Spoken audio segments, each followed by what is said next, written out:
ya ukanda wa maziwa the Lake Region Economic Bloc LREB kushirikiana na serikali ya Busia imeelezea wasiwasi wake baada ya kushuhudiwa kwa matrela yakiingia Kenya kutoka nchini Uganda.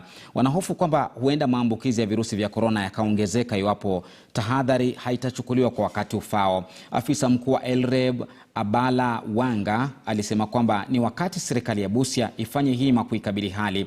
Naibu gavana Moses Mulomi aliomba serikali ya kitaifa vile vile kuingilia kati.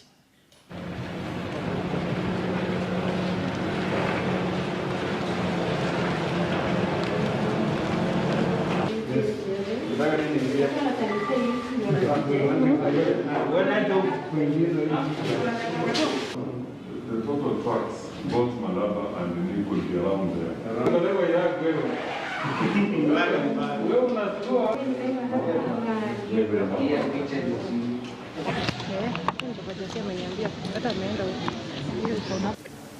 The charges introduced yesterday by the Uganda side of $65, which is 6,500 Kenyan shillings,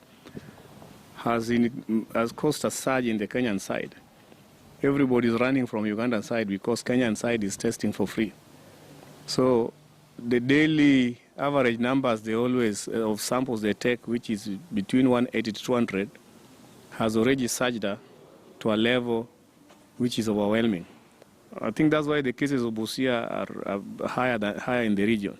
So we are going to appeal today in a report. Our chairman, eminent person, is going to do a comprehensive report to Chairman Wycliffe Oparanya of the Lake Region to take it up with Affairs House. Number of testing must be increased.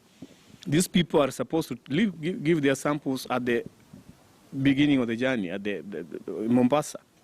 Ni neno ambalo linatakiwa lishughulikiwe upesi kati ya Kenya na Uganda, kiserikali na kidiplomasia, kujua ni njia gani tunaweza kutatua, kwa sababu tukiwa wakaaji wa Busia na serikali ya kaunti ya Busia itakuwa ngumu sana kuwezesha sisi